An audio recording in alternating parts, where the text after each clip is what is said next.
نشنلیان په سیاسي جامه کې په یو سپینه کپړه باندې لکه د تور داغ په شان دي. ملګرو نن در سره خبرې کوم چې یو نشنلی زما مشر ورور ته چې کوم د کال کړی وي.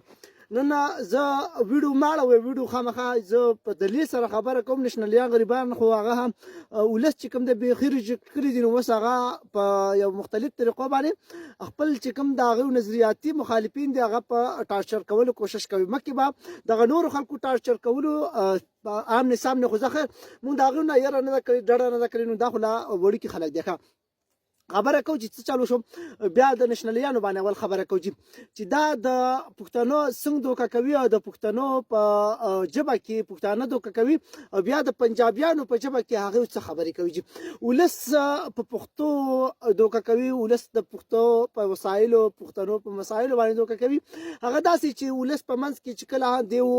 راشي او هغه ولس په منځ کې ودرېږي خو په پښتو جبه کې چې کوم دی هغه په وطن په وسایلو په مسایلو خبره وکړي ډوزي دا غینه بعد بیا چې کله دیو لال شي پنجاب ته نو په پنجاب کې بیا دا ناره لکه چې اګله وزیر اعظم بلاول بټو ځکه چې هلته په اردو کې بیا پښتانه نه پیږي اکثر نو هغه چې پښتانه دوکه کوي نو الریډي ته په بل جبه کې خبرې کوي. اوس تاسو دا سکرین شاټ تاسو کاری دا دیو ترجمان د نېشنل ګوند ترجمان هارون بلور د خاندان چې کوم چا مړ کړی و او هغه بیا دلته دیو اکثر وایي چې دلته ریاست ذمہواری زمونږ د ریاست مړ کړی دغه دغه او دیو وګوره تاسو کتلی شئ چې په پنجابي ژبه کې نه بلکې انګریزي ژبه کې چې کوم دی دیو د پاکستان څومره وفادار څومره د فوج وفادار دي څومره د دیو هغه بوټ پالش کوي. نو دغه خلک دی چې دا په پښتو کې پښتنو ته چې کوم دی په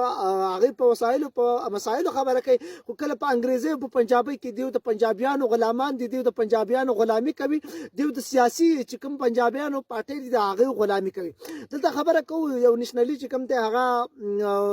په ماسپښین ورور ته رینګ وکړو هغه ورته ویل چې بای دغه د ستا ورور چې کوم د نشنلیانو ته کنځلې کوي نو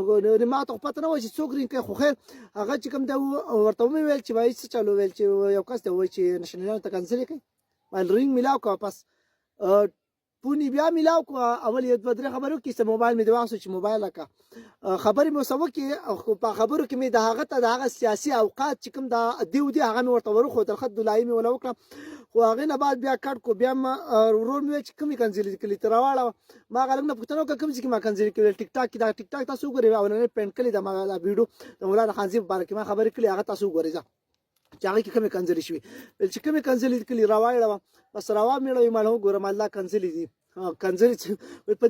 دې کې ویډیو کې ویل د کنځلو ته سره اشاره پکې شته نه چې کنځلې په دې کې کوم کتاب ویلي نو الټه ما ته شاباسي راکړو دا دې راکړو چې په دې کې تاسو نه دي ویلي دا خو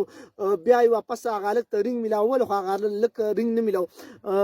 نو چتاولو بیا داسې وشو چې ما د بدل نمبر نه ورته وکړه چې ما ورته ویل چې بای هغه خبرې وکړه دا ویډیو ګوري نو هغه ته میلاو شوي خبرې خو نوم یې سهیل ده د ویل د ښار یم چې په مختلفو خو دغه تفتیش روان دی زه دغه نه دا پوښتنه انشاءالله ضرور کوم چې ته په کور خلک ټارچر کې په کور ذریعه باندې ستا د کور څه کارو زما نمبر به د په هر ځای کې یار چا سره موجود دی تا به راغستی ما ته به رینګ کړی خو هغه کې ما ته الټه داد میلاو شو ما ته شاباسي میلاو شو. خیر خبره دا کوو چې دا خلک چې کوم دی نه خو په سیاست پوهېږي داسې په دا مه ووایي چې دا وایي چې سیاست یو لوی زړه غواړي او سیاست هغه دی او سیاست په یوه ورځ کال کې دیو دومره جذباتیان دیو د عدم تشدد نارې وایي خو تاریخ ګواه دی چې دیو په عدالت کې چې کوم د تشدد لارې اختیار کړی د په عدالت کې د دیو چې کومه دلیل په کوم ځای کې دیو سورک شي نو دیو بیا هلته تشدد استعمالوي دا ما تاریخ د دیو ګواه دی. خو خیر دلته چې کوم دی دیو دغه خلک دوکه کوي او په دغه مختلف طریقو باندې دغه خلک چې کوم دی ټارچر کوي نو دغه به انشاءالله موږ کله هم دغه وړي کې خبرې د خدا ما سي دلته راوړه د دیو اوقات ما د ولس ته ښکاره کولو تاسو په خپله فیصله وکړئ ولس عملاً